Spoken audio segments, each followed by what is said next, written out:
अस्सलामु अलैकुम दोस्तों, वेलकम टू ब्रेन टीवी।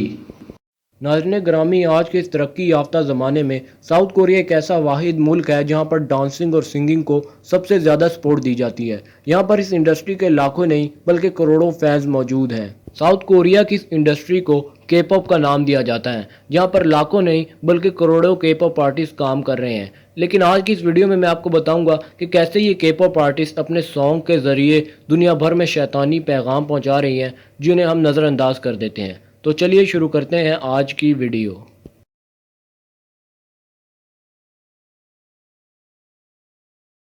नाज़रीन ग्रामी, इन सब की शुरुआत स्लेव कॉन्ट्रैक्ट नामी एक मुआहदे से होती है, जिनमें इन पर पैसा लगाने वाला इनका मैनेजर इन आर्टिस्ट के साथ ये डील करता है कि ज़िंदगी भर में जितना भी पैसा कमाएंगे उसका 90% उस आर्टिस्ट के बजाय इनके मैनेजर को जाएगा, जबकि सिर्फ 10% ही आर्टिस्ट को दिया जाएगा। यानी कि सारी मेहनत आर्टिस्ट की होगी जबकि पैसा मैनेजर को जाएगा। इस मुआहदे के बाद इनसे इस कदर प्रैक्टिस करवाई जाती है कि इनका अपने खुद के पैरों पर खड़ा होना भी मुश्किल हो जाता है।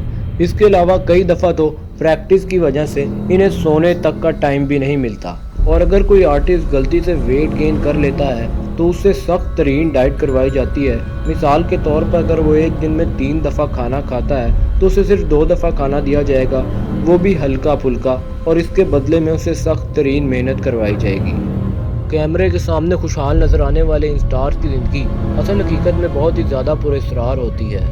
ये के पॉप आइडल्स बड़ी चालाकी से अपने गानों के अंदर शैतानी पैगाम छुपाकर दुनिया भर में फैला रहे हैं, जिन्हें हम बड़ी आसानी से देखकर नज़रअंदाज कर देते हैं। लेकिन अब मैं आपको दिखाऊंगा कि कैसे ये अपनी म्यूज़िक वीडियोस के अंदर शैतानी पैगामात को भर भर कर दुनिया के अंदर पहुंचा रहे हैं। नाज़रीन ग्रामी, अभी कुछ वक्त पहले ही एक कोरियन के पॉप बैंड अपने कपड़ों पर ना सिर्फ कलमा तैयबा लिखवा कर एक कॉन्सर्ट पर गया बल्कि वहाँ पर डांसिंग और सिंगिंग भी परफॉर्म की।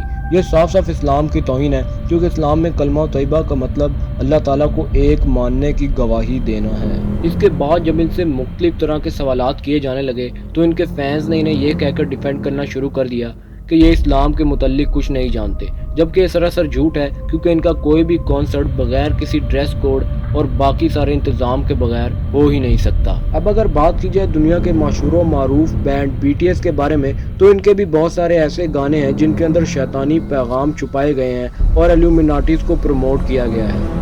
BTS के गाने ब्लड स्वेट एंड टीयर्स के अंदर शैतानी पैगामात को भर भर कर नुमाया किया गया है, जिन्हें अगर मैं बयान करने लगा तो बहुत ज़्यादा वक्त लग जाएगा। इसीलिए मैं आपको इस गाने में मौजूद कुछ अहम तरीन निशानियों से वाकिफ़ करवाऊंगा। गाने की शुरुआत में हमें एक BTS मेंबर अपनी आंखों पर एक काली पट्टी बांधे यानी कि ब्लाइंड फोल्ड हुए नज़र आता है। ये चीज़ बिल्कुल ठीक फ्री मैसलरी की रस्म की तरफ इशारा करती है, जिसमें फ्री मैसलरी में दाखिल होने और फर्स्ट डिग्री हासिल करने वाले मैसन के साथ ये रस्म की जाती है। उसकी आंखों पर एक काली पट्टी बांध दी जाती है और उससे सवाल किया जाता है कि तुम्हें इस वक्त सबसे ज़्यादा किस चीज़ की ज़रूरत है। इसके जवाब में वो कहता है कि उसे इस वक्त सबसे ज़्यादा लाइट की ज़रूरत है, ताकि वो अपने इर्द गिर्द की चीज़ों को देख सके।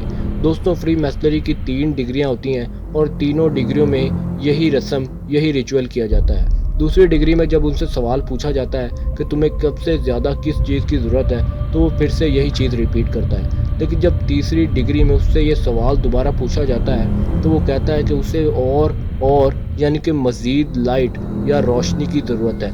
और इसी गाने में ये लफ्ज़ वांट इट मोर मोर मोर बार बार गाया गया है, जो कि ठीक इसी चीज़ की तरफ इशारा करता है, यानी कि फ्री मैसलरी की तरफ इशारा करता है। वीडियो के बैकग्राउंड में इस्तेमाल होने वाले कलर्स ब्लू और गोल्डन है, और फ्री मैसलरी में भी यही कलर्स इस्तेमाल किए जाते हैं। इस गाने में एक जगह गाया जाता है कि the grail was poison but drank it anyway.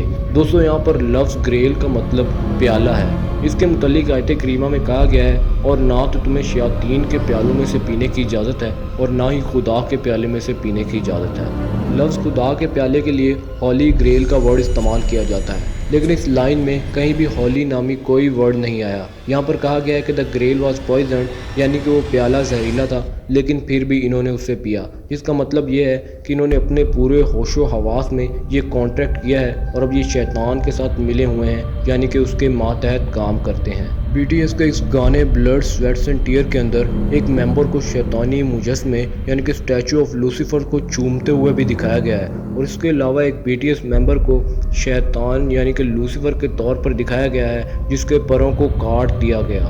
B T S کے ایک اور گانے آن کے ذریعے بھی دنیا بھر میں شیطانی پیغامات کو پھیلانے کی کوشش کی جا چکی ہے۔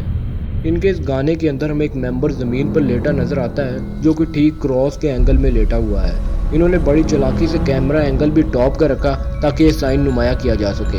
اس کے بعد ہمیں ایک ممبر دکھایا گیا ہے جو کہ ایک بڑی سی کشتی کے سامنے کھڑا ہے اور اس کے ارد گرد ڈھیروں جانور موجود ہیں۔ دوستوں، یہ چیز نوح علیہ السلام اور ان کی کشتی کے واقعہ کی طرف اشارہ کرتی ہے، اور سوچنے کی بات یہ ہے کہ بھلا اس میوزک ویڈیو میں اتنے جانوروں کا کیا کام؟ یہ صرف اور صرف ایک دجالی پیغام پہنچانے کا ذریعہ ہے جو کہ اپنے گانوں کے ذریعے دنیا بھر میں پھیلا رہے ہیں۔ امید کرتا ہوں آپ کو آج کی ویڈیو پسند آئی ہوگی، اور اس طرح کی مزید انفارمیشنل اور مسٹیریس ویڈیو دیکھنے کے لیے سبسکرائب کیجیے ہمارا چینل برین ٹی وی۔